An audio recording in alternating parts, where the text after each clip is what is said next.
Ok, pareciera, está cargando, tratando como de cargar.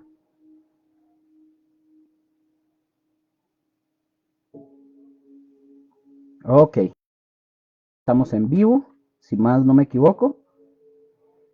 Vamos a ver si se escucha bien. Ya me van a decir si se escucha bien. Ahora sí, ahora sí. ¿Cómo están mis hermanos? Disculpen el atraso porque nos conectamos ahorita y resulta que no estaba transmitiendo. Se quedó así como en blanco la pantalla. Un segundito. ¿Sí se oye bien? ¿Se transmite? Sí, sí. Excelente. Gracias. Bueno, mis hermanos, para dar inicio vamos a arrancar de una vez. Voy a volver a orar porque ustedes no se dieron cuenta, pero voy a volver a orar y para iniciar. Y hoy iniciamos, gracias al Señor, el estudio bíblico que nos corresponde, ¿verdad? Para este año. También lo que es el estudio bíblico del libro del Apocalipsis, un libro tremendo, hermoso, maravilloso, que como dije, que ustedes no lo habían escuchado, que esto nos va a bendecir un montón. Aquellas personas que vengan con un corazón, con un buen corazón, con un buen carácter, con una buena actitud, vamos a poder aprender perfecto todo lo que el Señor nos venga a decir de este libro. Entonces vamos a dar inicio de una vez. Eh, entonces, mis hermanos, un abrazo a todos de verdad. Hoy iniciamos una introducción ya a lo que es el libro del Apocalipsis. Hoy estamos 6 de marzo del 2025. Bueno, Padre, te damos gracias y te doy gracias, Señor, por cada una de las personas que están hoy conectadas, Señor, hoy que están ahí, Señor. Yo te pido por ellos, yo te pido, Señor, por sus vidas, por sus corazones, para que tú, Señor, en tu misericordia, en tu gracia, Señor, tú les des favor, Señor. Y ayúdanos a todos, tanto a ellos como a mí, Señor, a ser esos receptores de tu palabra, Señor, que seamos receptores de tu palabra con alegría, con gozo, y que transmitamos el mensaje, llevemos el mensaje del Evangelio a todas las naciones y a todo el mundo. En el nombre de Cristo Jesús. Amén, amén y amén. Vamos a dar inicio, mis hermanos, ahora sí. Antes de iniciar, como dije, ya iniciamos el estudio bíblico de lo que es el libro del Apocalipsis. Y antes de iniciar, quiero presentar a alguien que está hoy aquí en mi casa. Él va a decir algo y yo espero que ustedes lo reciban y lo saluden antes de que lo inicie. Entonces, quiero que pase aquí el pastor José, que está aquí conmigo, para que hable. Hola, bendiciones para todos. ¿Quieres que Espero se hable? encuentren súper bien, ¿no? Espero se encuentren súper bien. Dios me los bendiga. Eh, para nosotros como congregación es hermoso este tipo de estudio que vamos a hacer, ¿verdad? Y obviamente le damos gracias a Dios por la vida también de Luis, eh, que Dios también lo usa, ¿verdad? Y reconocemos que en este momento la persona más importante es el Espíritu Así Santo. es, así es. Así que dispongámonos, aprendamos, ¿verdad? Y si tienen preguntas, los vamos a estar leyendo todos los mensajes. Aquí voy a estar a la par como secretario de Looker, ¿verdad? Y cualquier pregunta que tengan, estamos para servirles. Dios les bendiga montones. Gracias.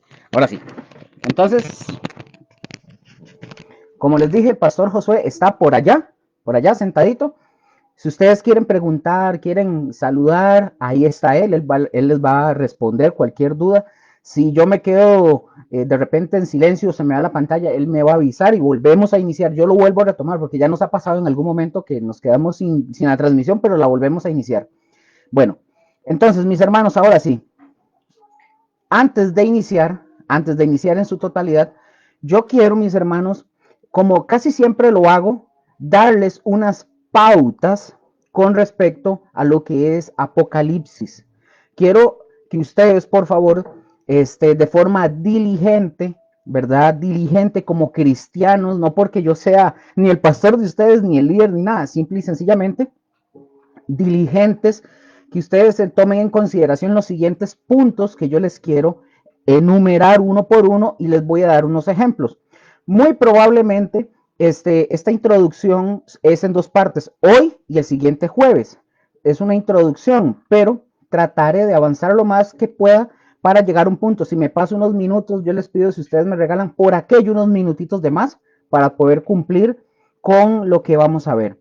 Los primeros puntos o pautas que vamos a empezar a ver. Número uno, por favor, tengan sus Biblias y no se coman todo lo que nosotros decimos, cualquier persona.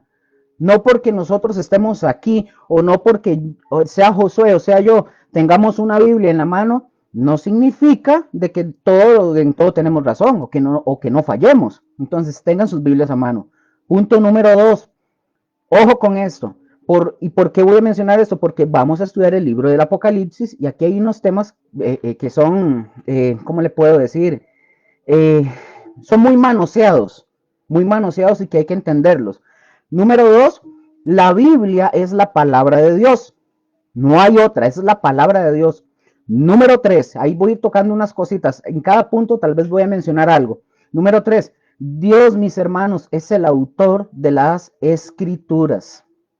Dios es el autor de las escrituras. Número 4, Dios reveló a los hombres su palabra. ¿Qué quiero decir cuando Dios reveló su palabra? Bueno, recordemos que la revelación de Dios se da en dos maneras, de forma general, como lo vemos, no lo vamos a ver aquí, pero ustedes lo pueden apuntar, Salmo 19, 1 al 6, y también lo vemos en Romanos 1, 19, 23.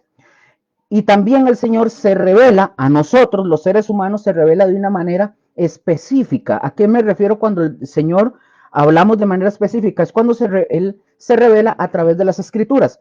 Cuando nosotros hablamos de revelación general, nosotros estamos hablando de que, por ejemplo, Romanos dice que todas las cosas creadas nos dan una evidencia de que hay un Dios, pero en la creación nosotros no conocemos quién es ese Dios. Nos dice que sí hay un creador en la revelación general, pero en la específica, o sea, en la palabra de Dios, ahí sí nosotros conocemos a nuestro Dios, ahí lo conocemos. Y también encontramos lo que es la revelación progresiva. Y esto es, ¿qué es la revelación progresiva? Por ejemplo, lo que nosotros día con día vamos recibiendo de parte del Espíritu Santo. Un ejemplo, cuando yo inicié mis caminos en el Señor, el conocimiento que tenía en aquel entonces no es el mismo que tengo hoy. Eso se le llama revelación progresiva. Eso es paso a paso. Punto número 5, no sé por cuál voy, pero creo que es por el 5. Dios inspiró a los hombres. Aquí voy a tocar un punto porque muchos van a refutar, es que eso es escrito por hombres y bla, bla, bla. Bueno, acá un punto muy importante respecto a la inspiración. La palabra de Dios, mis hermanos, nosotros sabemos que es verbal y plenaria.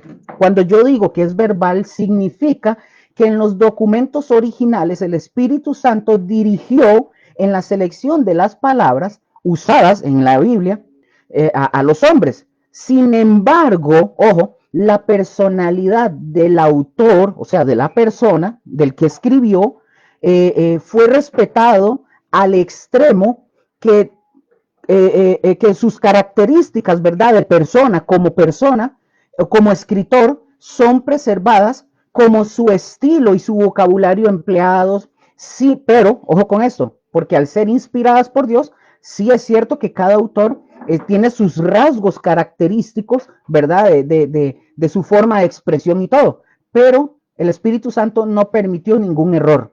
¿Qué quiere decir?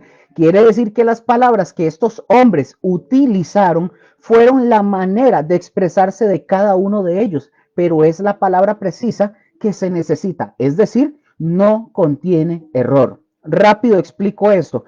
Para que ustedes comprendan, nosotros, por ejemplo, cuando hablamos del anticristo, esta palabra del anticristo es la más difundida, es un ejemplo, para la más difundida, pero la palabra anticristo, esta la encontramos, por ejemplo, solo en la teología juanina, o sea, en la teología de Juan, o sea, Juan el apóstol es el que usa esa expresión, el anticristo.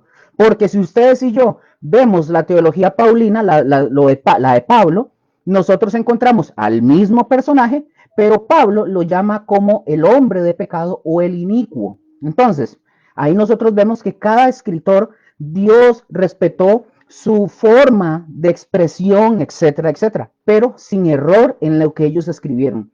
Ahora, también, mis hermanos, existe una teoría que se le llama la teoría del dictado. La gente que cree en la teoría del dictado dicen que fue que Dios le dictó a los autores humanos y que ellos copiaron textualmente lo que Dios les decía. Eso no puede ser cierto y les voy a decir por qué.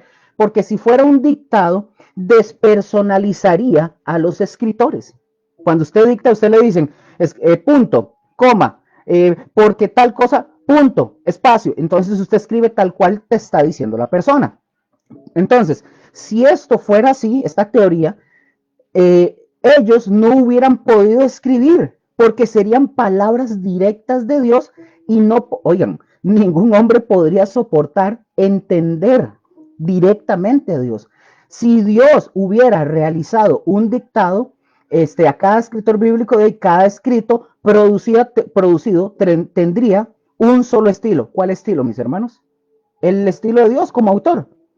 Aunque Dios es el autor, pero Él permitió que los autores tuvieran su personalidad, ¿verdad? Como lo venimos explicando. Y al analizar, mis hermanos, el texto bíblico, ustedes y yo nos damos cuenta de que cada autor tiene su propio estilo de escritura.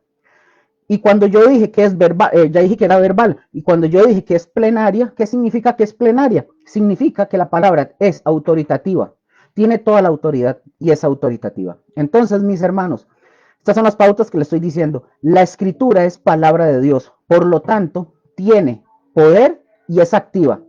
Cuando nosotros decimos que la palabra es inspirada por Dios, la Biblia, por ejemplo, usa una palabra en griego que no existía y el único lugar donde nosotros la vamos a ver, por ejemplo, es en el griego clásico. Esta palabra es theopneustos y esa palabra, ¿saben quién la inventó? Esa palabra la inventó el apóstol Pablo, evidentemente él siguiendo las reglas gramaticales del griego de aquel tiempo. Así que no crean que Pablo solo se la sacó de la manga y dijo voy a inventar esto, no. Pablo lo que quería por el impulso del Espíritu Santo era mostrarnos el grado de inspiración, es decir, en qué grado está inspirada la palabra de Dios. Al formar esta palabra teopneustos, lo que él quería decir es que esa palabra teopneustos significa que es exhalada de la boca de Dios. Eso es la palabra, el aliento mismo de Dios. Eso es lo que ustedes y yo tenemos acá en la Biblia. Eso es lo que sale de la boca de Dios y cómo todos los demás escritos, tanto el Antiguo Testamento como el Nuevo Testamento, fueron impulsados por el Espíritu Santo para escribir. Y otra palabra que encontramos, por ejemplo, es una que utiliza Pedro, que es fero. Y esta es tan bonita esta palabra porque fero da la idea de un barco de vela. Es decir, usted supone un barco de vela, ¿cómo son llevados, Josué, cómo son llevados los barcos de vela? ¿Cómo son llevados los barcos de vela? Por el viento, ¿sí? Correcto. El viento los sopla y los dirige. Los barcos, es que usted está atrasadillo, ¿verdad? Ahí está como atrasado. Así, perdón. Entonces, es un barco de vela. Esa es la palabra fero. Listo. Siguiente punto. No sé por cuál voy, pero ya otro punto. Dios es quien ilumina a los hombres. A través del Espíritu Santo, es el Espíritu Santo que ilumina a cada uno de nosotros para que nosotros podamos conocer lo que para nosotros estaba escondido. También otra norma antes de iniciar el estudio de Apocalipsis es tenemos que entender que es la analogía de la fe, básicamente y sencillo. La analogía de la fe es simple y sencillamente. La Biblia se interpreta con la misma Biblia. Aquí no vamos a decir qué es lo que Luker piensa, qué es lo que piensa José, qué es lo que yo creo. No, la Biblia interpreta la misma Biblia. Eso es la analogía de la fe. Otro punto. Estudiemos la Biblia, mis hermanos, de manera existencial. Esta es una norma de hermenéutica que se le llama estudiar la Biblia de manera existencial. ¿Qué quiere decir o qué es la lectura existencial? Es llamada así que básicamente porque rastrea lo propio del ser humano que contiene el texto, lo que facilita la conexión e identificación con él. En síntesis, mis hermanos, es que ustedes y yo analicemos el texto y lo hagamos como que si nosotros estuviéramos en el momento. Nosotros lo estamos viendo, por eso se llama que estudiemos la Biblia de manera existencial, como que si ustedes y yo estuviéramos viviéndolo ahí, como que si estuviéramos viendo la escena. Otro punto, la palabra de Dios es inerrante y es infalible. La palabra no tiene errores, pero en la interpretación nuestra de los hombres, sí pueden haber errores. Nosotros somos los que nos equivocamos, pero la Biblia no tiene errores ni contradicciones. Otro punto. Por favor, mis hermanos, ahora que estamos empezando el estudio de Apocalipsis, hagan este ejercicio conmigo. Este ejercicio. Quítense los lentes del prejuicio. Quítense los lentes del prejuicio. Acá, por favor, y lo digo con todo respeto, no vamos a dar pie a los sentimientos, a las emociones o a imaginaciones. Aquí que está el pastor Josué presente, aquí el yo creo, el yo pienso, es que a mí me parece, bueno, sí, la Biblia lo dice, pero para mí es esto. No, no, no, no, no, no. No, o que alguien venga y diga, no, sí, Luker, no lo tome tan así, no sea tan religioso. Mis hermanos, la palabra de Dios, como dijo Josué, no es subjetiva, es la palabra de Dios y punto. Lo que ustedes y yo pensemos y creamos está de sobra. Así que cualquiera que pregunte, bueno, Luker, es que usted dijo eso, pero yo lo veo de esta forma. Nuestra opinión no vale, es lo que la Biblia dice. Por eso dije que la Biblia interpreta la misma Biblia y vamos a ver qué es lo que la Biblia dice, no lo que decimos nosotros. Por eso quitémonos los lentes del prejuicio. Otro punto, y casi voy finalizando los puntos, si alguien viene de ustedes, cualquiera de ustedes, si alguien viene con la expectativa a conectarse en este estudio bíblico para saber quién es el anticristo, los dos testigos, quiénes son los 144,000, quién es la gran ramera, escuchar los eventos apocalípticos, quiénes son las bestias y todo ese tipo de cosas, y no vienen por ver quién es el centro de todo este libro, pues yo les voy a decir a ustedes algo, aquí no estamos para ser sensacionalistas. Es decir, yo no vengo como siervo a servirles a ustedes, yo no vengo aquí a generarle una sensación, emoción o impresión a ustedes ni a nadie, ni tampoco venimos para dar una predicación motivacional y mucho menos despertar el interés del público con noticias que satisfagan la curiosidad de cada uno. Así que, si es así, yo creo que este no es su lugar, porque si no viene a buscar que el centro de toda la Biblia, pero en este caso Apocalipsis, es Jesucristo, no está haciendo nada al final de cuentas. Y por último, si usted difiere en algún punto doctrinal no fundamental o primario con nosotros, mi hermano, solo deséchelo. Lo que usted sepa que no es trascendental y mantengámonos en la unidad del espíritu y el amor. Si usted dice, no, mira, Luke, yo creo que el Señor viene al final de la gran tribulación, mi hermano, eso es secundario. El punto es que Cristo viene. Eso lo creemos ambos. Entonces, no hagamos discusiones por cosas secundarias o terciarias. Amén. Estamos, yo creo que de acuerdo. Me parece. Hay que Josué me corrobore que está cerquita. Entonces, continuamos. Ahora sí. Ahora sí, mis hermanos, vamos a dar inicio con esta introducción de Apocalipsis. Vean, mis hermanos, Apocalipsis, yo creo que quedaron claros los puntos, ¿verdad? Ok. Apocalipsis, mis hermanos, es el apogeo de la revelación divina.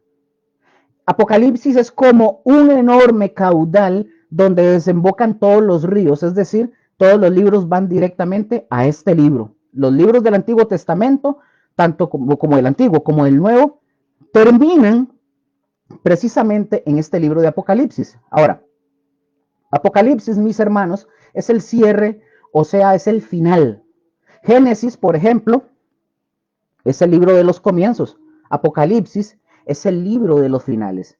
En este libro, mis hermanos, también nosotros encontramos en Apocalipsis la respuesta de la oración que hace el pueblo de Dios en todos los tiempos. ¿Y cuál es esta oración? Preguntarán algunos.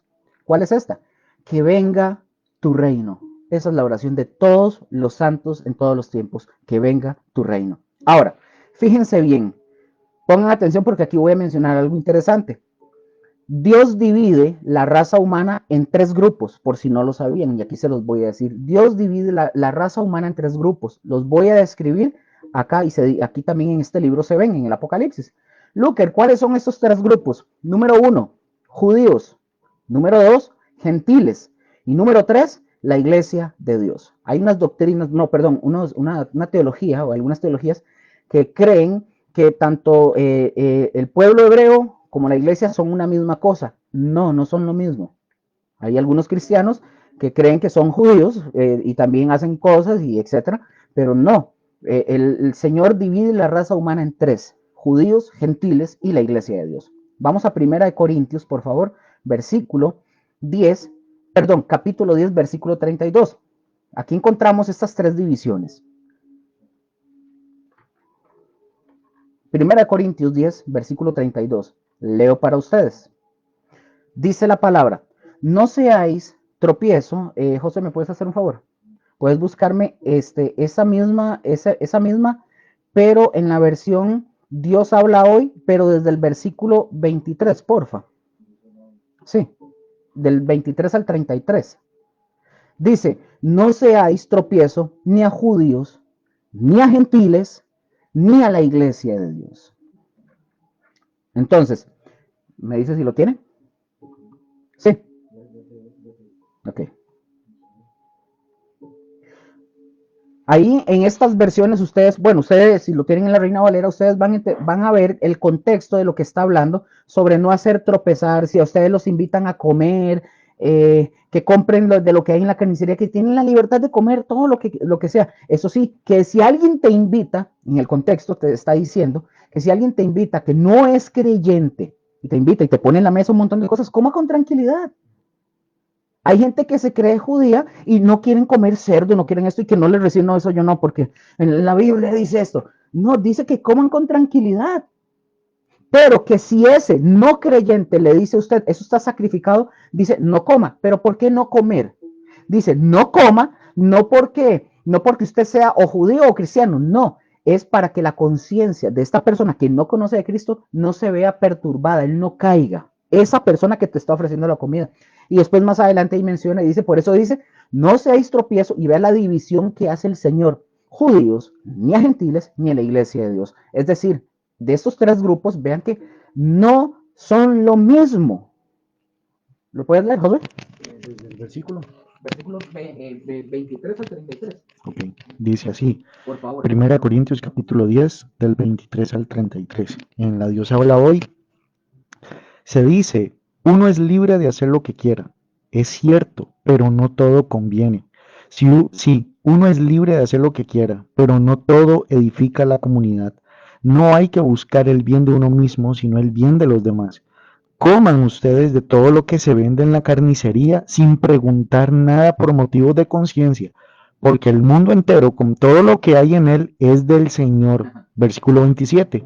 Si uno que no es creyente los invita a comer y ustedes quieren ir, coman de todo lo que les sirvan, sin preguntar nada por motivos de conciencia.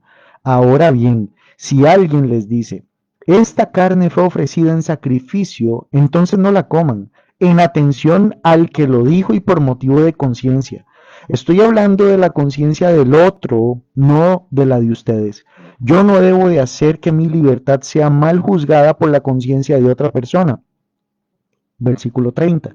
Si doy gracias a Dios por lo que como, no debo hacer que se hable mal de lo que para mí es motivo de dar gracias, o sea, la comida. Versículo 31. En todo caso, lo mismo si comen que si beben, que si hacen cualquier otra cosa, háganlo todo para la gloria de Dios. Y termina en el 32 diciendo, no den mal ejemplo a nadie, ni a judíos, ni a los no judíos o los gentiles, ni a los que pertenecen a la iglesia de Dios. Gracias. Gracias, José. Entonces, como vimos, ahí está la separación que Dios hace en estos tres grupos. Por ejemplo, mis hermanos, los gentiles que se convierten a Cristo, ¿qué pasa con los gentiles? Entran a la iglesia. Los hebreos, por ejemplo, que se convierten a Cristo, ¿qué pasa con ellos? Entran a la iglesia. Ahora, nosotros, en palabras técnicas, nosotros no somos gentiles. Nosotros venimos, o mejor dicho, nosotros salimos de los gentiles, es decir, nosotros, la iglesia, dejamos de ser gentiles y nos convertimos en el cuerpo, nos convertimos en iglesia.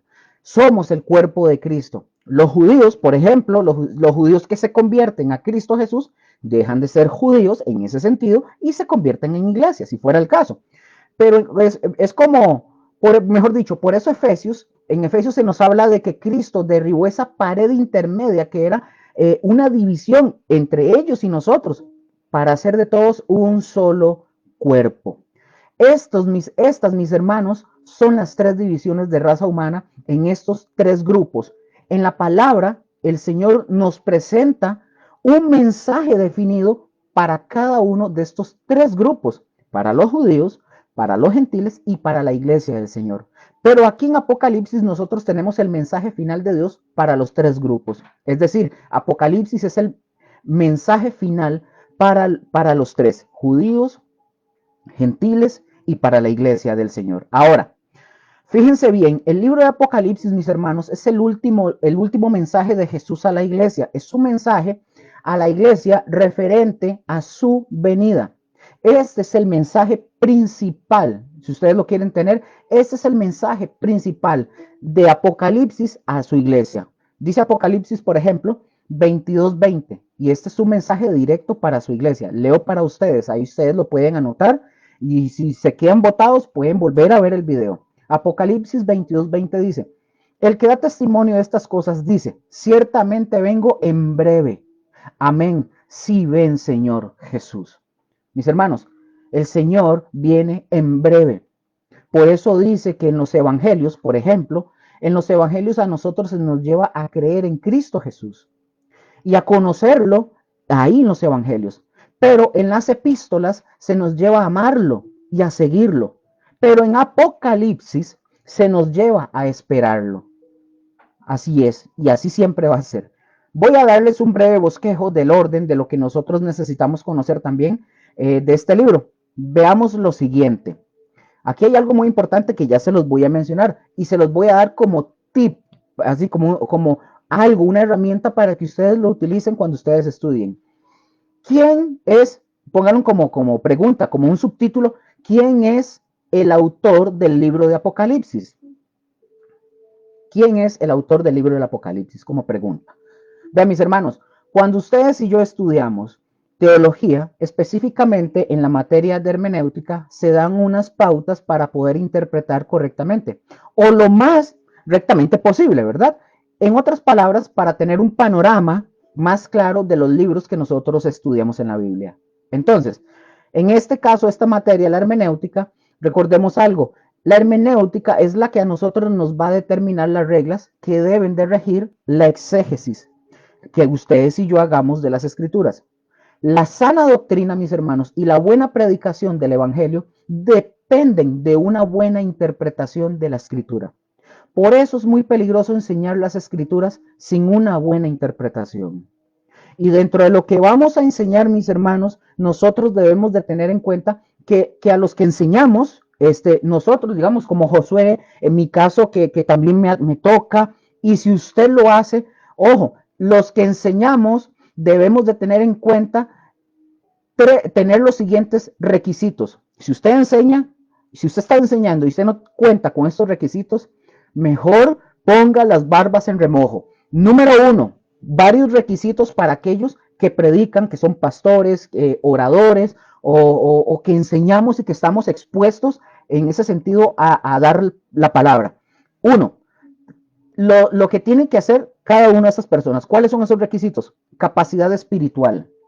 Esta capacidad viene solamente por la iluminación del Espíritu Santo y tiene que ver con el nuevo nacimiento. Esto quiere decir, mis hermanos, que alguien que no ha nacido de nuevo, hago la pregunta, ¿podrá interpretar una persona que no ha nacido de nuevo, podrá interpretar bien la escritura? No, mis hermanos, por más que aprendan del griego, del hebreo y del arameo y todo lo que quiera aprender, si no hay un nuevo nacimiento, si no hay capacidad espiritual, no se puede interpretar la escritura correctamente. No se puede, es imposible. Número 2, una actitud de compromiso. ¿Qué quiere decir una actitud de compromiso? Mis hermanos, no solamente vamos a estudiar la Biblia, la vamos a investigar, la vamos a examinar e interpretar para encontrar no solo una respuesta de conocimiento nada más, no solo para eso. Número 3, la disposición de ser un instrumento de Dios. La misión de un intérprete, en este caso, como el pastor Josué y cualquier otro pastor y cualquier otro que está en una posición de enseñanza, la misión de un intérprete, mis hermanos, es servir como un puente de conexión entre el autor del libro o del texto y los lectores o los oyentes. Es decir, nosotros tenemos que ser ese puente de conexión para que los oyentes o los que están leyendo puedan entender. Número 4, no tener una actitud irresponsable. Pregunto, ¿cuál sería una actitud irresponsable? Una actitud irresponsable, mis hermanos, sería rechazar el estudio de la palabra de Dios. Es una irresponsabilidad. Y ojo, a alguien que rechaza el estudio de la Biblia y está hablando mucho de la Biblia, tenga mucho cuidado. Por ejemplo, si alguno de nosotros, sea un líder, sea un pastor, un encargado de cualquier congregación o simplemente es un oyente, pero a usted no le importa si usted o yo o los pastores o un líder o cualquier oyente de la palabra, debemos de darle, mis hermanos, la importancia del estudio analítico y sistemático de la palabra de Dios. Debemos darle importancia al estudio analítico y sistemático de la palabra de Dios y no conformarnos con una simple lectura. Todo esto, mis hermanos, que estamos hablando, se necesita para poder hablar de la palabra de Dios. Y no solo los pastores, o los líderes, o los maestros. Las ovejas y los miembros de cada congregación tienen y deben hacerlo. Y para poder estudiar y entender bien, debemos aplicar algunas técnicas que son necesarias. Como lo dije, como lo dije en el título. ¿Quién es el autor del libro? Si pregunto, yo creo que la mayoría de ustedes me pueden responder, pero a veces hay personas que no lo saben y hay personas también que pueden desconocer ciertas técnicas, y la gente a veces se pone a hablar y enseñar y desconocen técnicas y dicen cosas que no son. Por eso, ahorita, les dije que les iba a decir algo, les voy a dar estos tips para que usted los apunte, ¿verdad? Josué no, porque Josué lo sabe. Y yo creo que aquí hay varios que lo saben, pero para el que no lo sabe, les voy a dar tips, unos tips para que usted los apunte y aplíquelos en sus estudios personales y ustedes conozcan todo lo que es el contexto general. Por ejemplo, contexto general, ¿en qué consiste? Bueno, en conocer esto. Ustedes van a escribir en una hojita, si lo tienen ahí, para que ustedes cuando estudien lo hagan. Ustedes escriben en una hojita, van a estudiar, por ejemplo, Mateo, ustedes ponen quién es el autor del libro que estudiamos, o sea, del Antiguo Testamento, cualquiera, funciona igual. Número uno, ¿quién es el autor del libro que estudiamos? Ese es el primer punto que hay que preguntarnos. El segundo, ¿en qué fecha se escribió el libro que estamos estudiando? Número tres, ¿quiénes eran los destinatarios o a quién estaba dirigida esa carta, el libro, etcétera? Y número cuatro, ¿cuál es el tema y el propósito del libro en general? Esto a ustedes les va a ayudar para que puedan ir haciendo poquito a poco sus estudios y eso les va a ayudar bastante. No lo es todo, porque falta un montón de cosas para poder estudiar y prepararse mejor, pero es para que no caigan en errores de interpretación. Apocalipsis 1, mis hermanos, versículo 1, versículo 4, versículo 9 y capítulo 22, 8, los dije de una vez porque se los voy a leer específicamente tomando la primera pregunta. ¿Quién es el autor del libro que estudiamos? Aquí Apocalipsis 1, 1, versículo 4, versículo 9 del capítulo 1 y el capítulo 22, versículo 8, específicamente identifican al autor del libro del Apocalipsis como Juan el apóstol. Vean lo que dice Apocalipsis 1, 1. No los voy a leer todos, pero ahí ya les di textos, pero es para poder avanzar. La revelación de Jesucristo que Dios le dio para manifestar a su siervo las cosas que deben suceder pronto y la declaró enviándolo por medio de su ángel. ¿A quién?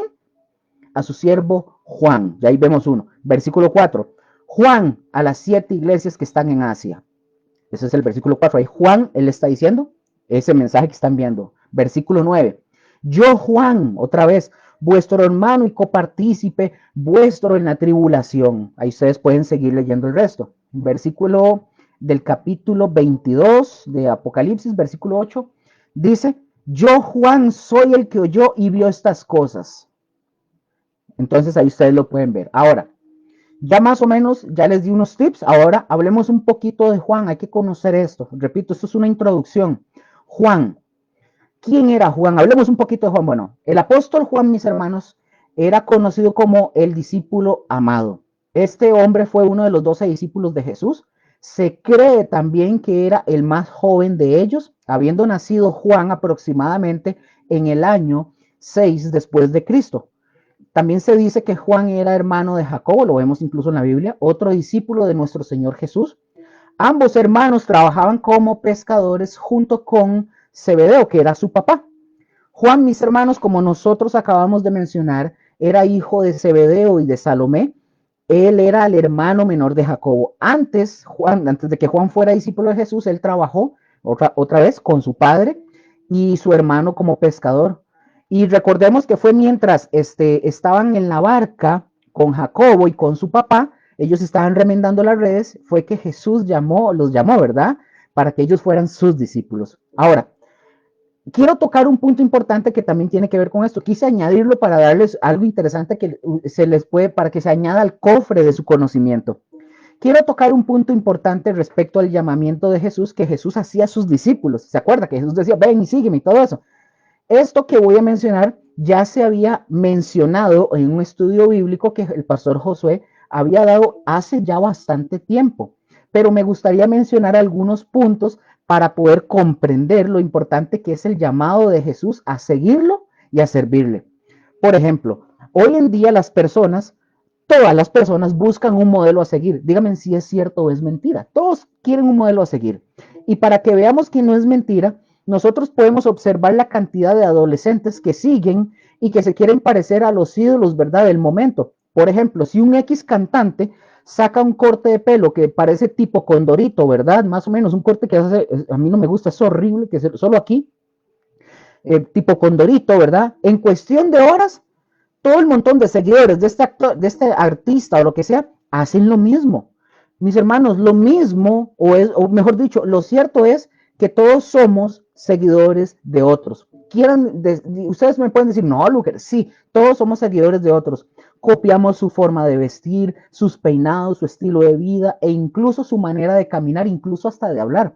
Queramos o no, todos somos discípulos de alguien más. ¿Cierto, Josué? ¿Ve? Entonces, en los tiempos de Jesús, mis hermanos, por ejemplo, había una frase que era muy conocida para los judíos de la época. Esta frase, ¿cuál era esta frase? Ven y sígueme, o ven, sígueme.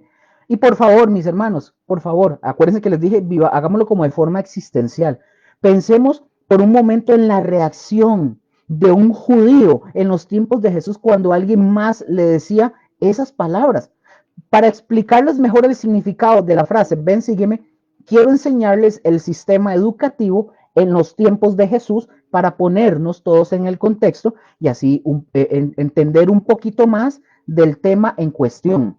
Ahora, según el sistema educativo judío en los tiempos de Jesús, este consistía en 3 etapas o ciclos de aprendizaje y lo vemos de la siguiente manera. Como número 1, el primer ciclo se le llamaba o tenía un nombre que era el Bet Sefer, o en español para nosotros es Casa del Libro. Bet Sefer es el primer ciclo, Casa del Libro. Mis hermanos, daba inicio a partir de los 5 años de edad del niño judío. El niño judío, mis hermanos, comenzaba su etapa escolar recitando de memoria la Torah, específicamente el Pentateuco, o sea, los primeros 5 libros del Antiguo Testamento. Esto ellos lo aprendían durante 6 años y a los 11 años el niño debía conocer cada frase de los 5 primeros libros de la ley. Ese es el primer ciclo. Segundo ciclo, mis hermanos, también conocido como el Bet Talmud, o sea, casa del aprendizaje. Bet Talmud, casa del aprendizaje. Al concluir, mis hermanos, con la primera etapa, el niño comenzaba su segundo periodo de estudio memorizando las escrituras desde Josué hasta Malaquías. Hasta los 13 años, mis hermanos, el adolescente judío, aunque en la cultura judía era considerado un adulto, este niño estudiaba o este adolescente estudiaba y estaba preparado para elegir un rabí o un maestro. Presten atención que era el alumno quien elegía al maestro y no al revés, al cual seguiría durante un periodo de prueba. Pongan atención, solamente los más Hola, mi amor, ya llegó mi esposa, aquí está. No, es que me dijo mi amor. No, José, ¿verdad? Por aquello. Solamente los más preparados podían o seguían estudiando. Por ejemplo, este fue el caso de Pablo con Gamaliel, que a su vez él fue discípulo de Gilel, uno de los más grandes rabinos en aquellos tiempos antes de Jesús. Recuerden que Gilel habían varias escuelas de interpretación, la de Gilel y la de Shammai. Entre ellos habían otras escuelas, pero la de Gilel y Shammai eran las casas de interpretación más fuertes. Entonces, mientras que los demás niños o adolescentes, los menos preparados, ¿Qué hacían? Comenzarían a realizar el oficio de sus padres, y este fue el caso de Pedro y del resto de los 11 discípulos que no avanzaron más. Y el tercer ciclo, mis hermanos, nosotros tenemos el Bet Midrash. Esto se le llama la casa de interpretación. El Bet Midrash es el tercer ciclo. Después de que el joven judío o el adolescente concluye con el segundo ciclo educativo, el muchacho podía elegir un rabí para seguirlo. Luego de un periodo de prueba, el rabí decidiría si el joven sería oficialmente su discípulo o no. En esta etapa, mis hermanos, el discípulo decidía seguir la casa de interpretación de las escrituras que realizaba el rabí. Y no solamente eso, mis hermanos, sino que también seguía el estilo de vida del rabí, su forma de hablar, su forma de vestir, etcétera, etcétera. O sea, era una copia. Si esto no era así, no lo cumplía el adolescente, ¿verdad? El joven, el rabino lo despedía y le recomendaba que realizara el oficio de sus padres. Pero si el rabí veía un potencial discípulo, ¿qué decía? Lo confirmaba con las siguientes palabras. José, ¿cuáles eran las palabras? ¿Cuáles eran? Ven, sígueme. Eso era que el rabí lo confirmaba. Si tenía ese potencial, lo confirmaba y le decía al niño, al adolescente, es que para nosotros es un niño todavía, para ellos es un adulto. Le decía, ven, ajá. Que de hecho es importante entender ese trasfondo de rabí y discípulo, porque normalmente el discípulo era quien buscaba al rabí. El discípulo, después de salir de la escuela, después de graduarse, ¿verdad? Entre comillas, él buscaba al maestro, él buscaba al rabí. Y aquí lo hermoso es que en nuestro caso nosotros no salimos a buscar al rabí, el rabí nos buscó a nosotros. A eso ya Jesús iba. nos, perdón, No, pero sí, es que me fascina, digamos, ver cómo Jesús se encarga de buscar a los peores alumnos y volverlos los mejores, ¿verdad? Que en ese caso somos nosotros, ¿verdad? Correcto. Exacto. Josué se acaba de quitarme lo que les iba a decir, pero no, lo voy a decir de igual forma, no, pero es justamente eso. Ahora, en ese, sí. Ahora, en ese sentido, mis hermanos, cuando alguien escuchaba a un rabino la frase, ven, sígueme, estaba nada más y nada menos que siendo llamado a ser un discípulo. Esta es una invitación formal para formar parte de una yeshiva. O sea, la yeshiva es un centro de estudios de la Torah y del Talmud, algo parecido a un instituto bíblico o una escuela bíblica berea como la de nosotros, algo parecido, donde estos jóvenes aprendían la interpretación bíblica o la cosmovisión de la vida, los valores e incluso la forma de hablar de su maestro, el rabí. En este contexto, mis hermanos, encontramos a Jesús, un hombre de 30 años de edad que era considerado un maestro, un rabí. Ustedes saben por quién fue considerado rabí. Nada más, Jesús, nada más y nada menos que por Nicodemo, un fariseo rico de plata, maestro de Israel y miembro del Sanedrín. Es decir, en esto hay que decirlo así, es casi seguro que Jesús, siendo niño, estudió la Torá desde la niñez y fue aceptado en una yeshiva y se convertiría en maestro. Es muy probable porque Jesús era maestro, le decían rabí. Entonces se interpreta, la escritura no lo dice, pero se interpreta que Jesús sí culminó todos sus estudios. Todo. Él cumplió con todo. Es que cumplió con todo. Cuando dice que él cumplió con todo, es que cumplió con todo. Entonces, es aquí, mis hermanos, donde viene realmente la reflexión de nosotros en esto. A diferencia, mis hermanos, de los otros grandes rabinos como Gilel, Shammai, Gamaliel, etcétera, ¿verdad? Quienes recibían cada año a cientos de adolescentes judíos para ver si eran aceptados. Y aquí encontramos a un Jesús que cambia el patrón. A él no lo buscaron. Él fue lo que dijo Josué. Él fue a buscar a sus discípulos. Y pregunto, otra vez ya Josué lo dijo, pero ¿a quién buscó Jesús? A un grupo de hombres jóvenes adultos que probablemente fueron rechazados por otros maestros. ¿Y cómo sabemos esto, Luque? Pues por la sencilla razón de que cuando Jesús los encontró, todos estaban trabajando en los oficios de la gente común. Por ejemplo, en la pesca, a Mateo, ¿dónde lo encontró? En la mesa de los tributos, etc. A ese grupo de hombres, mis hermanos, rechazados, llega Jesús y les dice, ven, sígueme. Ahora, pónganse, por favor, pónganse en los zapatos de ellos. ¿Se imaginan la reacción de estos hombres ¿Sabían ellos lo que implicaba esas palabras? Por supuesto que sabían. Se trataba de una nueva oportunidad, de un nuevo comienzo. Y quiero que ustedes se imaginen por un momento la actitud que el padre de alguno de estos, ¿verdad? Hombres, de estos nuevos discípulos de Jesús, cuando escuchan la noticia de lo que ya había pasado, muchos de ellos abandonaron su trabajo de lo que hacían con sus padres para irse con un personaje diferente y con un mensaje nuevo y bendito. Sin duda alguna, mis hermanos, esa noche hicieron fiesta en la casa de estos hombres, que a partir de ese día formaban parte del grupo de estudio de un rabí, lo cual indicaba una nueva oportunidad para ellos, ya que en el pasado estos hombres habían sido rechazados. Estos 12 hombres experimentarían iba a decir 12, por 3 años, nada más y nada menos que ser enseñados personalmente por el mismísimo Hijo de Dios. Mis hermanos, aquí se los voy a poner así. No existe yeshiva, no existe instituto bíblico, no existe universidad ni escuela bíblica berea que supere eso. Báileme ese trompo en la uña. El mismísimo Hijo de Dios. Ellos serían capacitados por el mismo Hijo de Dios, moldeados para ser sus discípulos y comisionados para extender el mensaje a todo el mundo, incluso a nosotros. El discípulo, mis hermanos, es una esponja de su maestro. Ellos no solo aprendieron de las enseñanzas de Jesús, también aprendieron a hablar como Jesús, caminar como Jesús. Ustedes se recuerdan el episodio de la negación de Pedro, ya lo habíamos visto en el estudio de Mateo. ¿Qué fue lo que dijo uno de esos que estaba ahí presentes? De seguro tú eres uno de ellos porque aún tu manera de hablar te descubre. ¿Se dan cuenta? Hasta la forma de hablar imitan.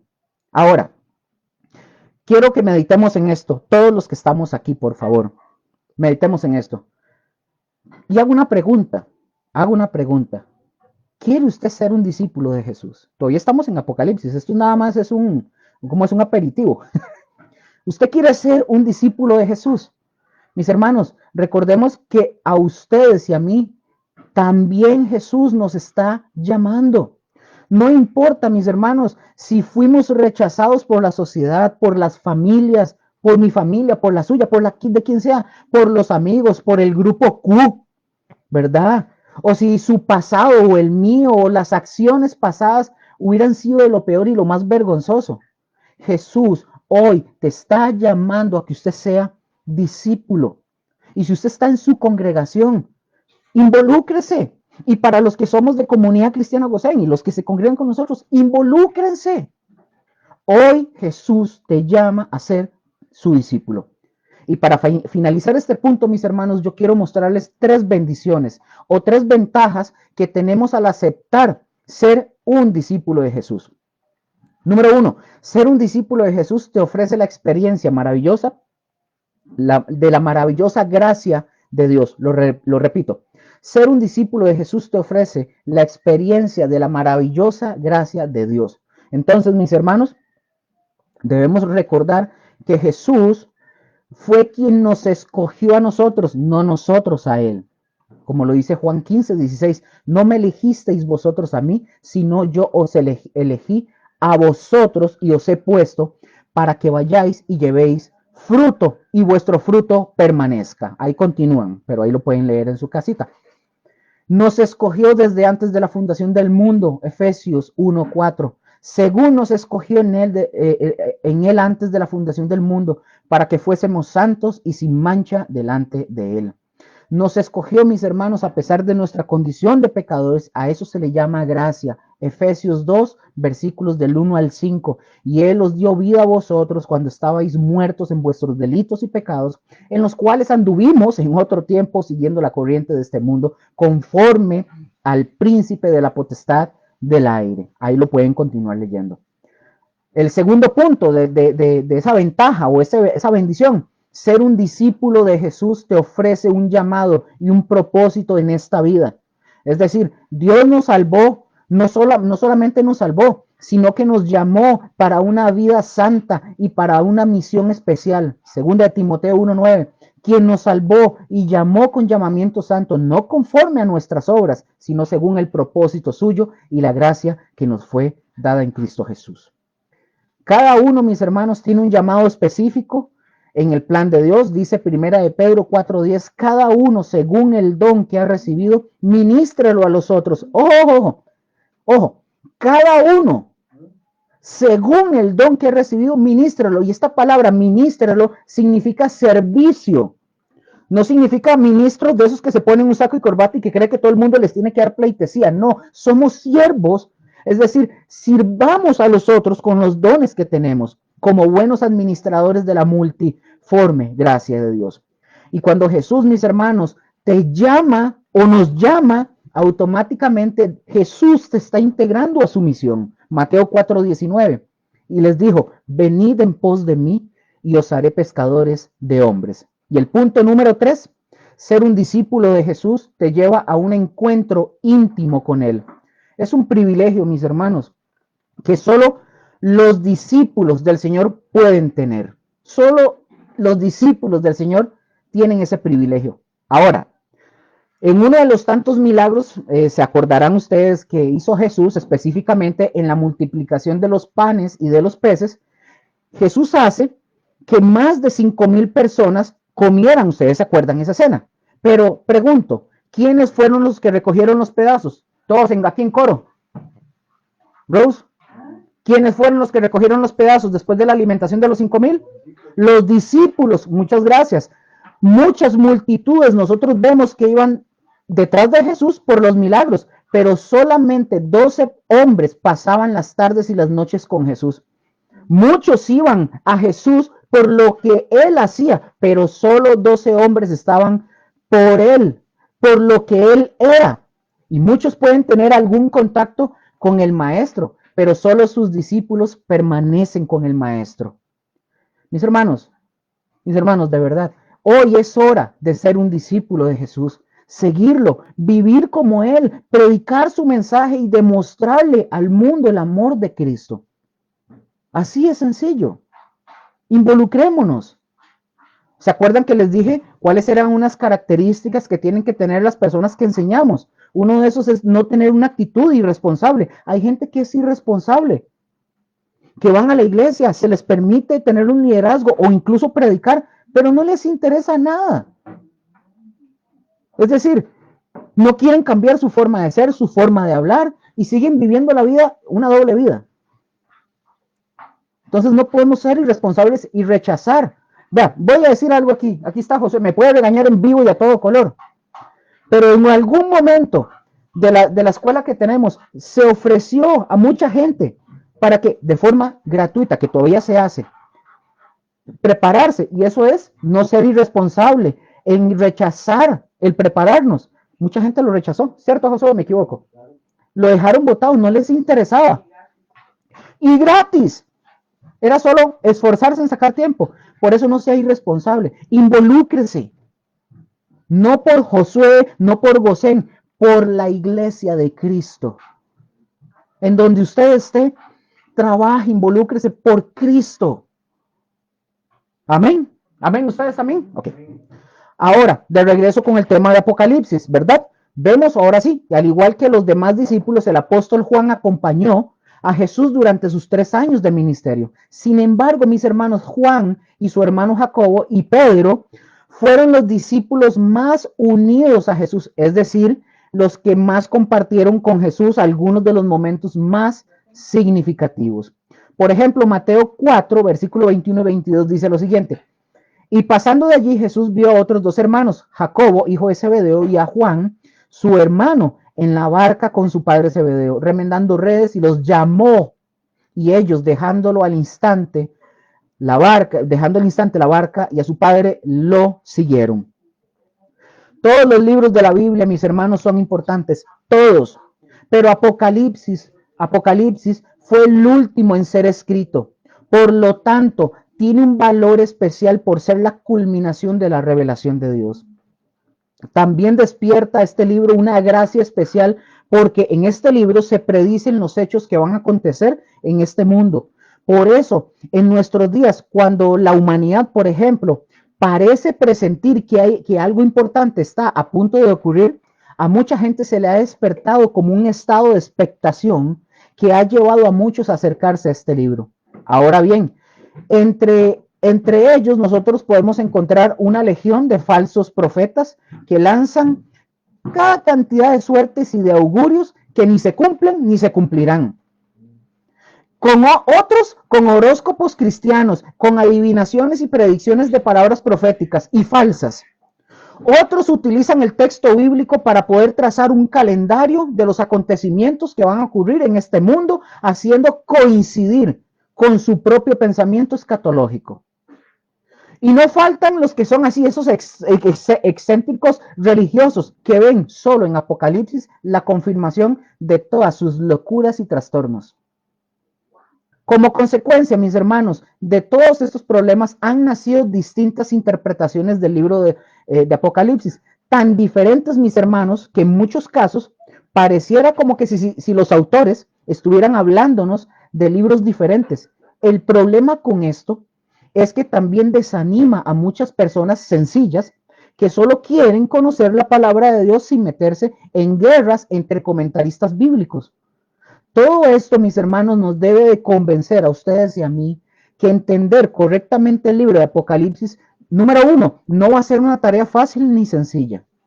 Eso no es fácil ni sencillo. Este no es un libro escrito para ser leído de forma superficial.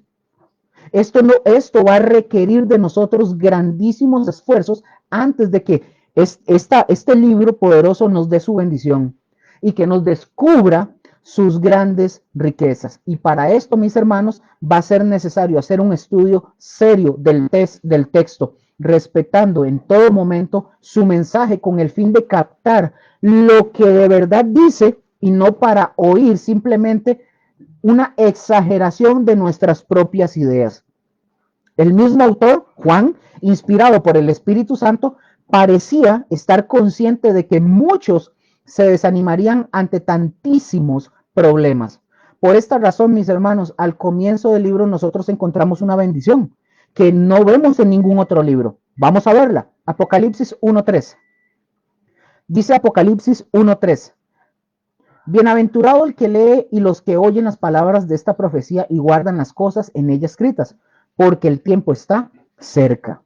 Ahora bien, cuando comenzamos, mis hermanos, el estudio de cualquier libro de las Escrituras, siempre es necesario conocer algunas de sus características, que ya hemos visto cosas. Lo que nos será de mucha utilidad para una adecuada comprensión de su contenido. Y esto es lo que nos vamos a proponer para hacer en el resto de este estudio. Y ahora sí, vamos empezando. Ya sabemos, el título del libro. La palabra Apocalipsis, aquí voy un poquito rápido para poder cumplir con lo que tengo. La palabra Apocalipsis viene del griego Apocalipsis, del Strong 202. Literalmente, si alguien no sabe a qué me estoy refiriendo con Strong o el diccionario Vine, escríbanle ahí y Josué les va a responder por cualquier cosa. Ahí, cualquier cosita, para que entiendan por qué estoy diciendo esto. Sí. Es importante nomás aclarar las palabras hermenéutica y exégesis. Ok. Sí, José me está diciendo que explicarles sobre qué es la hermenéutica y exégesis, muy rápido. Hermenéutica, simple y sencillamente, es una palabra griega, es hermeneugo, es muy complicada decirla porque no soy griego, pero esta lo que simplemente significa es interpretar, expresar, decir, o sea, interpretar. Y exégesis, básicamente, entre esas viene como interpretar, escarbar, etcétera, etcétera. Tiene diferentes. La exégesis, básicamente, es extraer lo que dice el versículo bíblico. Es que el versículo o el texto bíblico me hable. Recordemos que la hermenéutica es la que marca la pauta para una correcta exégesis. Entonces, la exégesis es como extraer, escarbar, eso es, básicamente. Hay otra palabra que se utiliza que no es correcto que lo hagamos, que es eisegesis, que es contraria. Esa eisegesis es que nosotros hagamos así, a grandes rasgos, es hacer decir a la Biblia algo que yo quiero que la Biblia diga. Eso es todo. Sí. Sí. Don Rafa, saludos a Yeudi. ¿Y a quién más? A Yeudi, don Rafa. ¿Y a quién más? y a Joseph, sí, Jody, don Rafa, y a Rose que está aquí. Mis hermanos, un abrazo, de verdad les bendecimos un montón, gracias por estar aquí con nosotros, porque aunque no nos veamos, yo no los vea, estamos juntos en esto. Un abrazo, los bendecimos y los amamos. Ok, estamos ahí, ¿verdad? Sí, me quedó algo pendiente, ¿no? ¿No? Listo. Entonces les dije que el libro de Apocalipsis viene del griego Apocalipsis, el 602 del Strong. Literalmente esta palabra significa desvelamiento, descubrimiento. Es una yuxtapuesta o una palabra compuesta, una yuxtaposición. Viene de una palabra que es apo, que significa de o desde, y calupto, que es esconder o cubrir. Entonces ya estas palabras juntas es como descubrir, por así decirlo, ¿verdad? O sea, revelación, manifestación, apocalipsis. Esta es una revelación o manifestación que en el castellano nosotros la vemos como Apocalipsis. El autor, que ya hablamos mucho de Juan, como ya lo vimos, en cada libro de la Biblia nosotros debemos diferenciar al autor divino del autor humano. Recordemos que Dios inspiró por medio del Espíritu Santo a algunos hombres para transmitirnos su verdad revelada. El autor divino, como número 1, el Apocalipsis comienza con estas palabras. La revelación de ¿quién? De Jesucristo, que Dios le dio, y ahí viene, dice a Juan, en Apocalipsis 1:1. Luego, las 7 cartas a las iglesias de Asia que encontramos en los capítulos 2 y 3 concluyen cada una de ellas con estas palabras. El que tiene oído, oiga lo que el Espíritu, y está en mayúscula, el Espíritu dice a las iglesias. En Apocalipsis 2, versículo 7, versículo 11, versículo 17 y versículo 29. En el capítulo 3, versículos 6, 13 y 22. No se los voy a leer porque si no me quedo mucho en esto, pero ahí está Apocalipsis 2, versículo 7, versículo 11, 17 y 29. Y en el capítulo 3, versículos 6, 13 y 22. Entonces, lo que hago es que quiero incentivarlos a que ustedes lo lean, lo mastiquen. Entonces, voy a leer este versículo nada más que dice, del 3:17, el que tiene oído, perdón, el del 2:17, el que tiene oído, oiga lo que el Espíritu dice a las iglesias. Al que venciere, daré a comer del maná escondido y le daré una piedrecita blanca, y en la piedrecita blanca escrito un nombre nuevo, en el cual ninguno conoce sino aquel que lo recibe. Cuando lleguemos a lo de la piedrecita blanca, les voy a decir qué es esa piedrecita blanca. Eso es bastante interesante. No se los voy a decir ahorita, obviamente. Y termina su escrito, ¿verdad, Juan? Con una serie de advertencias. Bueno, Juan lo escribe, pero en realidad es el Señor. Con una serie de advertencias acerca de no agregar ni quitar nada de este libro, lo que implicaría modificar las escrituras inspiradas por Dios. Apocalipsis 22, del 18 al 19, dice lo siguiente. Yo testifico a todo aquel que oye las palabras de la profecía de este libro. Si alguno añadiere a estas cosas, Dios traerá sobre él las plagas que están escritas en este libro. 19. Y si alguno quitare de las palabras del libro de esta profecía, Dios quitará su parte del libro de la vida y de la santa ciudad y de las cosas que están escritas en este libro. En todo el libro del Apocalipsis, mis hermanos, se deja constancia una y otra vez de que su autor original es el Señor. Gloria a Dios por eso.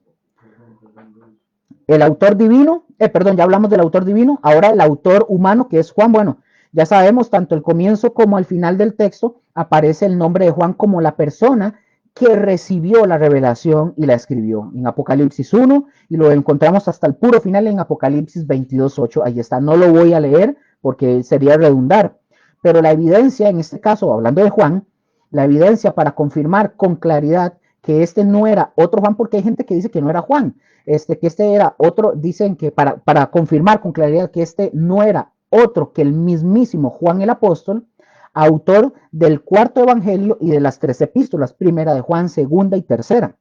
Nosotros notamos que debía ser una persona bien conocida entre los destinatarios del escrito, ¿verdad? Puesto que sencillamente se llama a sí mismo por el nombre de Juan. Y era innecesario añadir que él era apóstol de Jesucristo, porque sus receptores ya sabían de sobra que él era el apóstol. Esto coincide, mis hermanos, también con el testimonio de líderes de las primeras iglesias cristianas. Por ejemplo, Justino Mártir. Justino Mártir, alrededor del 150 después de Cristo, él dice: además, un hombre entre nosotros llamado Juan, Uno de los 12 apóstoles de Cristo recibió una revelación y predijo que los seguidores de Cristo habitarían en Jerusalén por 1000 años y que de allí en adelante tendría lugar la resurrección general y eterna y el juicio de todos los hombres. Si alguien quiere saber de dónde sacamos esto, esto se llama, es como una carta de Justino Mártir que se llama Diálogo con Trifón. Esto yo lo tengo, ya lo he dicho muchas veces, el que quiera tener estos documentos, yo se los puedo compartir con todo gusto. Luego otro que es el autor del fragmento muratorio, fechado aproximadamente en el 175 después de Cristo, atribuyó Apocalipsis al apóstol Juan, al que consideraba el ser apóstol. Ireneo, alrededor del 180, también en uno de sus escritos que se llama Contra las herejías, él cita frecuentemente Apocalipsis y atribuye su autoría al apóstol Juan, etc. Entonces, mis hermanos, nosotros vemos que existe un fuerte apoyo de parte de los primeros escritores cristianos a favor de que Juan fue el autor del Apocalipsis. Los ataques y las dudas sobre su autoría surgen bastante tiempo después, lo que hace que no tengan demasiada relevancia. Es decir, como no son antiguas, son muy nuevas, no importa. Entonces, si era Juan, por ejemplo, Dionisio de Alejandría en el 231 al 264, él ponía en duda la autoría de Juan. Él se basaba en presuntas diferencias de estilo entre el cuarto evangelio y el Apocalipsis, o sea, estilo de escritura, ¿verdad? Después de él, otros más han seguido el mismo argumento y el ejemplo de Dionisio. Ahora, aunque pueden ser ciertas algunas diferencias de estilo entre documentos, esto se explica con mucha facilidad. Y se los digo, si nosotros tenemos en cuenta las dificultades que Juan encontraba para escribir en el griego. ¿Por qué, Luker? Porque Juan no, porque la lengua materna de Juan no era griega. Revelaciones, que él recibió tan extraordinarias que encontramos, imagínense, él tratando de escribir en griego. Además, no nos podemos olvidar que el Evangelio y el Apocalipsis pertenecen a géneros literarios totalmente diferentes, lo que indudablemente debería justificar una parte importante de estas diferencias. Y por otro lado, los que cuestionan la autoría del apóstol Juan usando este argumento no parecen tener en cuenta las muchas similitudes existentes entre el Evangelio y el Apocalipsis. Pero en todo caso, mis hermanos, el argumento de las diferencias y parecidos entre los libros de la Biblia escritos por la misma persona es usado constantemente de una forma como antojadiza, por así decirlo, y abusiva por los críticos liberales. Cuando yo hablo de críticos liberales, estoy hablando de la teología liberal. ¿Quiénes son los teólogos liberales? Es una corriente, mis hermanos, del cristianismo que se basa en el racionalismo de la ilustración y el romanticismo. Se caracteriza esta teología por la confianza en la razón y el progreso y por la idea de la libertad religiosa. ¿Dónde encontramos a estos teólogos liberales? Vean History Channel, Discovery Channel, todos esos que salen, son teólogos liberales. Ellos dicen que la palabra de Dios, una parte sí es palabra, pero otra parte no. Vean algunos rasgos de esta teología liberal para que tengan mucho cuidado. Aceptar la evolución darwiniana, utilizar la crítica de la Biblia moderna, relativizar la tradición dogmática de la iglesia, leer el cristianismo de manera ética, rechazar lo sobrenatural, enfatizar la continuidad entre lo humano y divino. La teología liberal surgió en los siglos XV, en los 18 y 19, entre los últimos años del siglo XIX, principios del 20, participó en el movimiento del evangelio social. Y si observan ellos, por ejemplo, diferencias de estilo, en el caso de Juan, ellos dicen que no pueden ser obras del mismo autor. Vean lo que dicen. Si ellos encuentran diferencias entre los estilos, ellos dicen que no pueden ser obras del mismo autor, pero sí prestan similitudes de estilo. Si ellos encuentran similitudes de estilo, ellos argumentan que ahí está clara o metida la mano de un falsificador, dicen ellos, que está intentando hacerse pasar por X apóstol. Pero todo esto, lejos de ser una prueba de rigor científico, lo que nos muestra a nosotros son los enormes prejuicios con los que ciertas personas se acercan al texto bíblico. Otros, mis hermanos, Señor.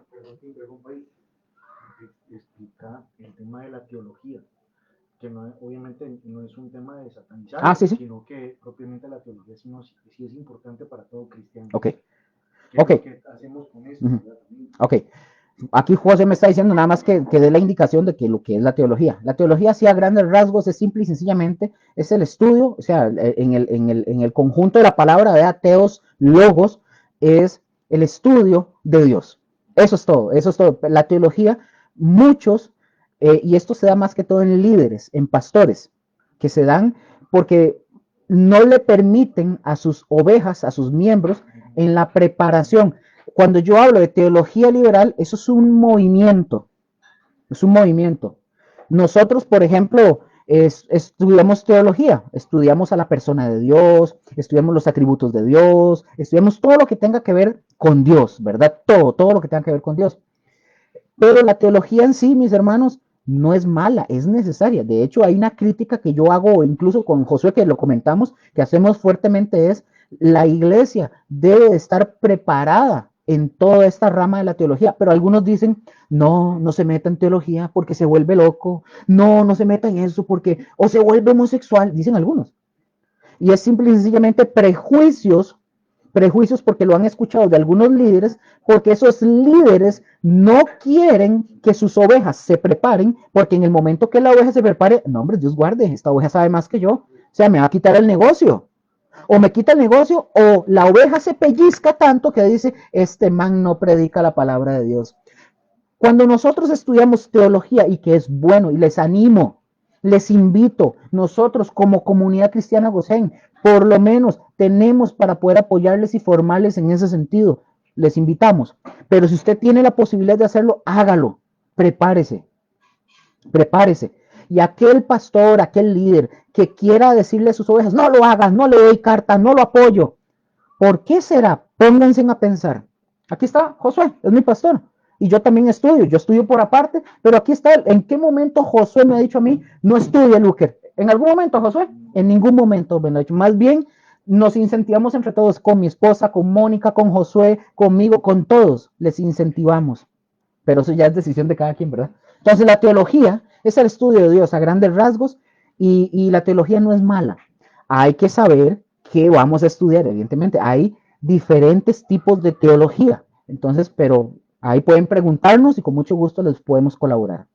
Hablando de esto, estos liberales dicen que también hay otras personas que han argumentado que existían diferentes personas con el nombre de Juan, aunque no se sabe nada de los otros, no se sabe nada.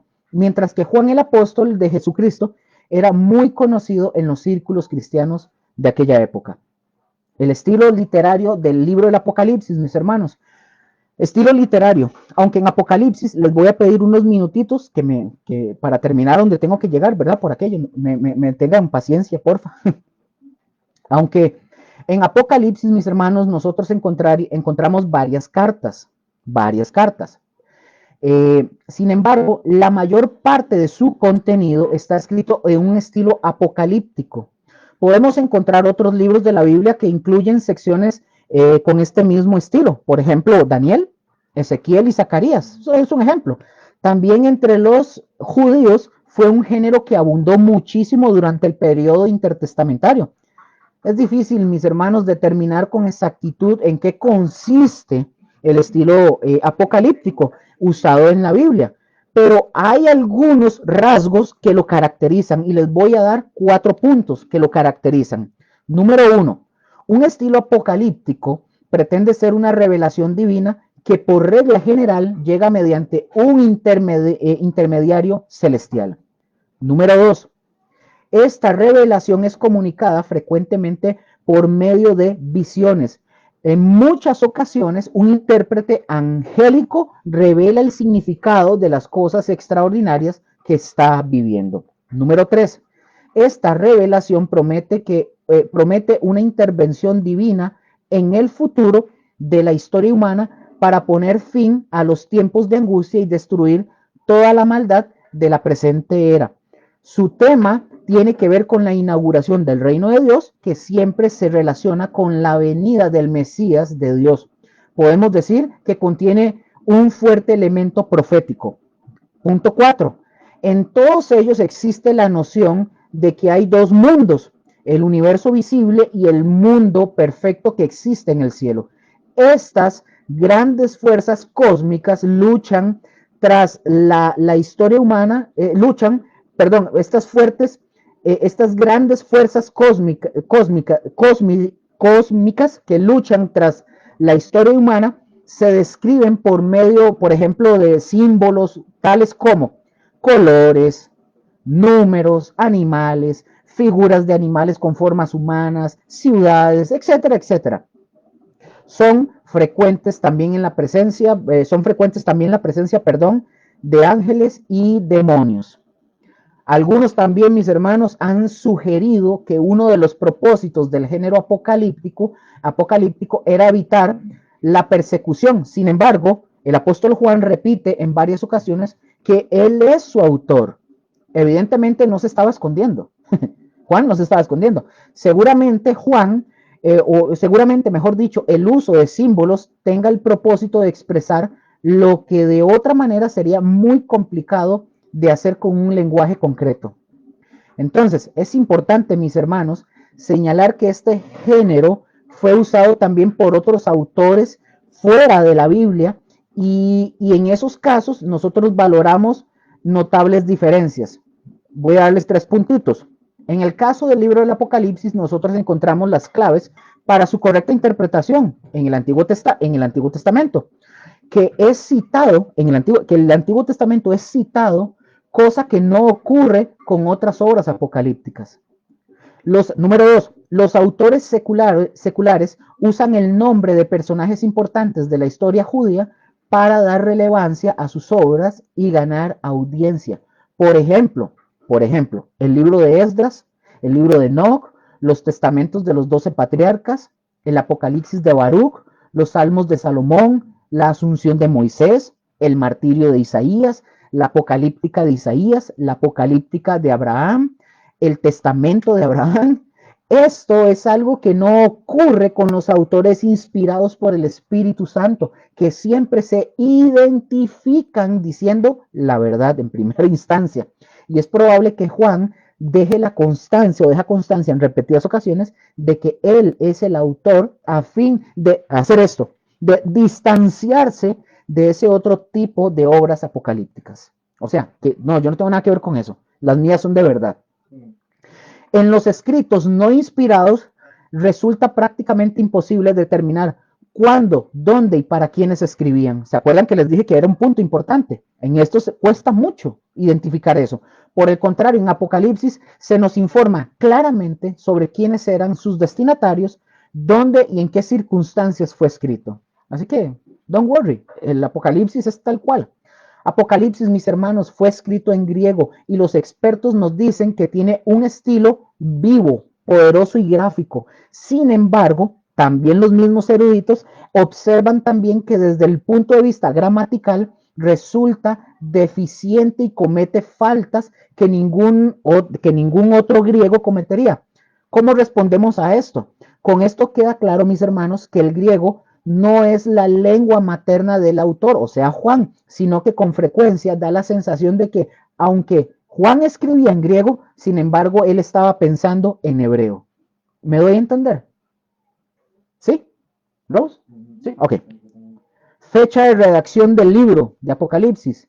Ireneo, por ejemplo, escribió que Juan redactó Apocalipsis hacia el final del reinado del emperador Domiciano. Esto alrededor del 81 al 96 después de Cristo. Él escribe y dice, Ireneo escribe y dice, sin embargo, no correremos el riesgo de pronunciar afirmativamente en lo que respecta al nombre del anticristo, porque si hubiera sido necesario que su nombre se revelara claramente en ese tiempo presente, hubiera sido anunciado por aquel que contempló la visión apocalíptica, o sea, Juan, porque no hace tanto tiempo de que fue vista, sino casi en nuestro tiempo, hacia el final del imperio de Domiciano. Esto está en el escrito de Ireneo de Contra las herejías.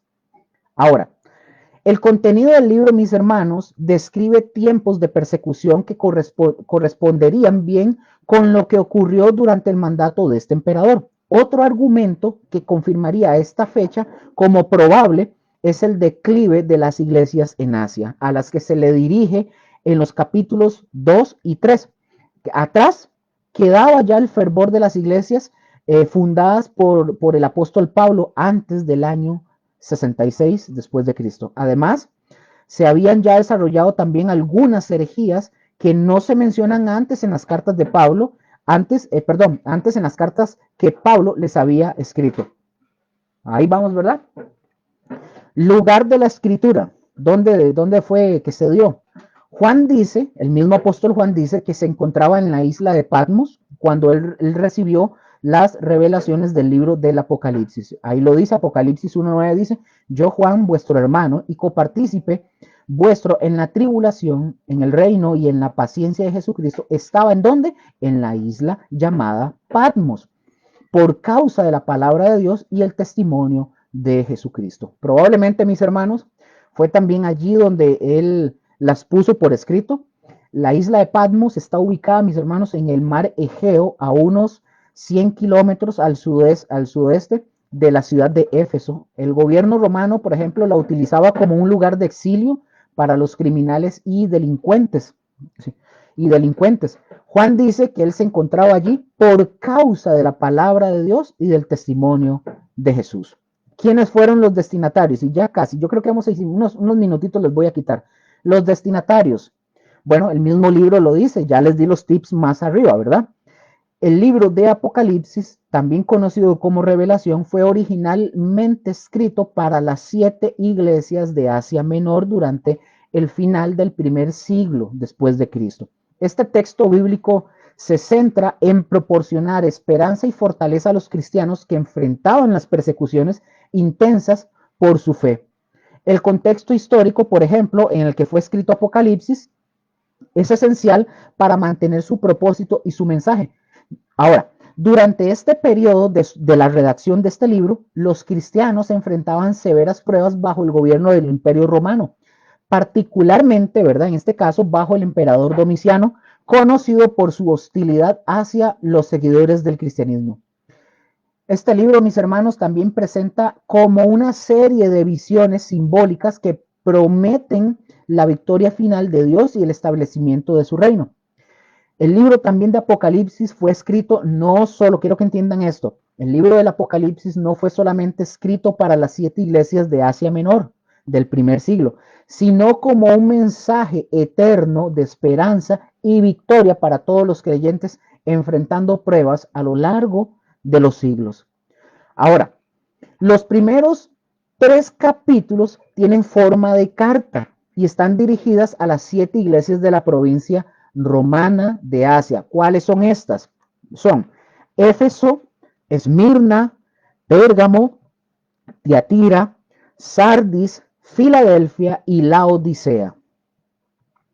Estos fueron los receptores originales de Apocalipsis, mis hermanos, o sea, los destinatarios. No obstante, pongan mucha atención, el número 7 es usado con mucha frecuencia en este libro y el número 7, mis hermanos, para que lo tengan ahí, siempre simboliza lo que está completo. Siempre. Esto nos da una sugerencia a nosotros. ¿Qué nos sugiere? Nos sugiere que la intención final de Dios era que este libro fuera conocido y leído por todas las personas, en todas partes del mundo y en cualquier época de la historia humana. Oh, yo no sé ustedes qué sé, pero es increíble. Esto, mis hermanos, se ve confirmado también por lo que el mismo libro nos dice en Apocalipsis 1:3, que dice, bienaventurado, pongan atención, bienaventurado el que lee y los que oyen las palabras de esta profecía y guardan las cosas en ella escritas, porque el tiempo está cerca. Por lo tanto, mis hermanos, podemos decir que Apocalipsis fue escrito inicialmente para los creyentes de estas 7 iglesias locales de Asia. Estas, mis hermanos, eran personas sencillas, no eran teólogos especialistas, y entre ellos había algunos que estaban experimentando una fuerte persecución y otros que vivían cómodamente satisfechos así de ellos mismos. Había creyentes que estaban a punto de morir a manos del mundo y había otros que se estaban acomodando peligrosamente al mundo. Estaban los que aceptaban las peligrosas herejías que se estaban introduciendo en la iglesia, en las iglesias, y también los que combatían enérgicamente dichas herejías. Había quienes escogían ser fieles a Cristo Jesús a costa de perder la reputación, el trabajo, la libertad, incluso hasta la vida. Pero también había los que se adaptaban al mundo a fin de librarse de estas cosas.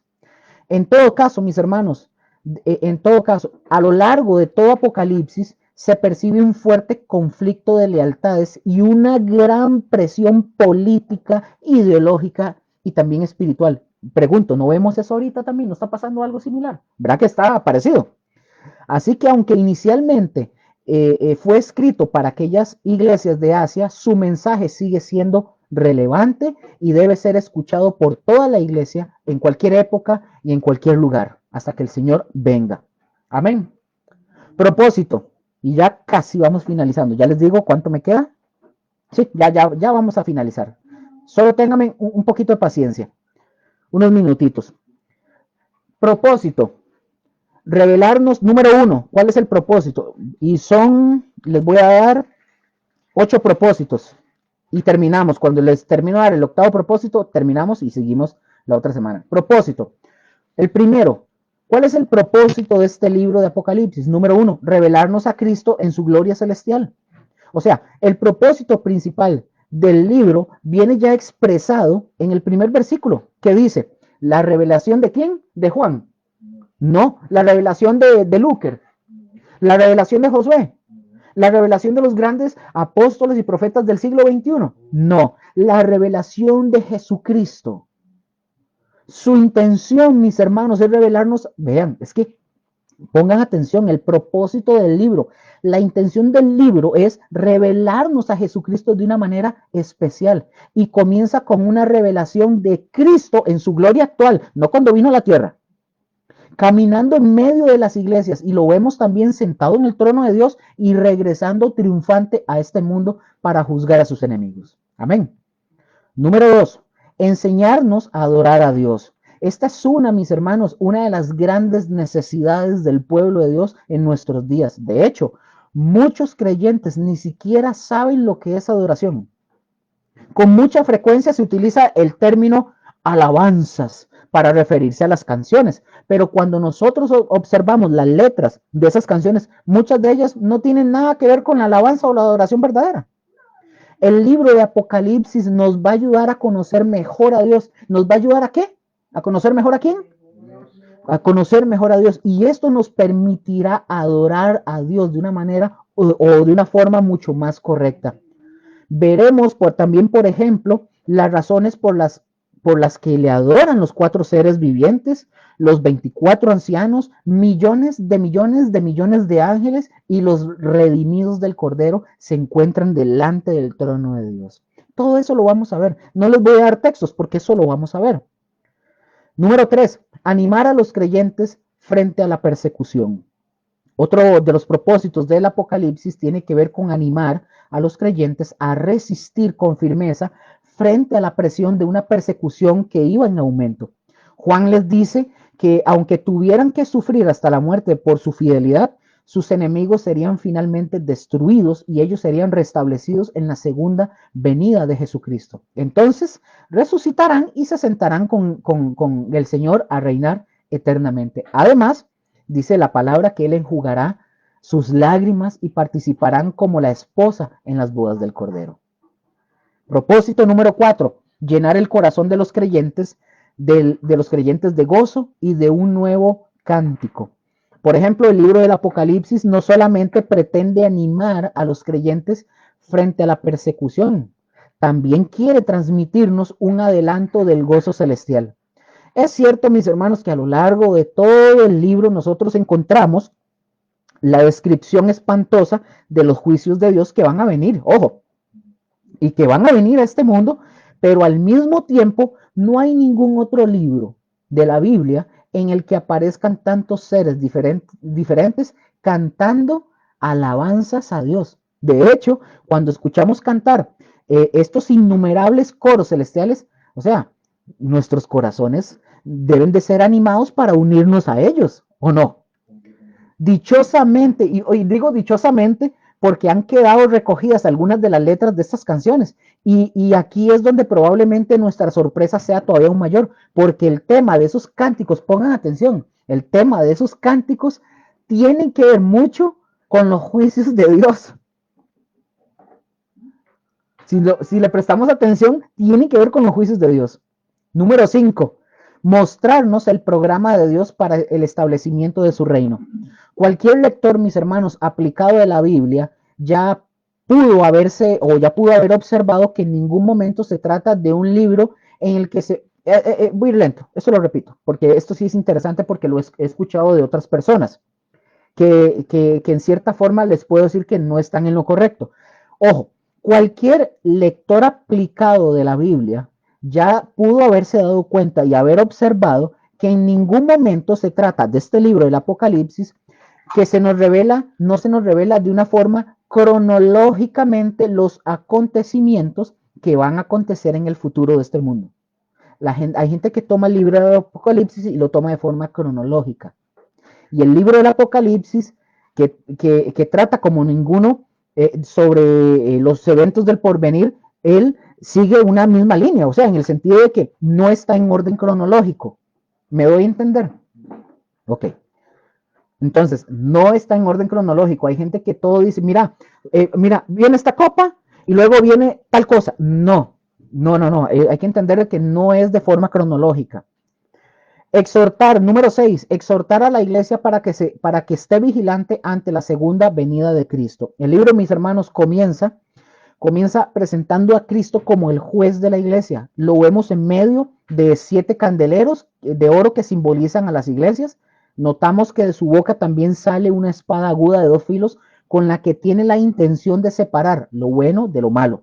Esto se lleva a cabo en los 2 capítulos siguientes, que es Apocalipsis 2 y 3, cuando el mismo Cristo que había sido presentado en el capítulo anterior envía cartas a cada una de las iglesias en las que reconoce sus buenas obras y censura las malas conductas. Es importante notar que este juicio de Cristo sobre las iglesias no se refiere a un futuro lejano, sino que ya está ocurriendo en el presente. ¿Me doy a entender? Por lo tanto, tiene el objetivo de llamar a los cristianos a la fidelidad y a examinar de manera permanente nuestras acciones para ver si andamos en el camino que agrada a Dios. El resultado de este juicio puede llevar a que Cristo quite el candelero de su lugar si no hay un arrepentimiento, o por el contrario, que reciban la corona de la vida por un servicio fiel. Unido a esto encontramos en repetidas ocasiones la promesa de Cristo: he aquí, vengo pronto, y su propósito es que la iglesia esté preparada para recibirlo en su segunda venida. Punto número 7, y ya vamos terminando. Iluminar la verdadera naturaleza del conflicto espiritual en el que nos encontramos. En este mundo, mis hermanos, este mundo tiene la habilidad de mostrarse atractivo, seductor y entretenido. También le ofrece al hombre satisfacer todas sus aspiraciones al margen de Dios.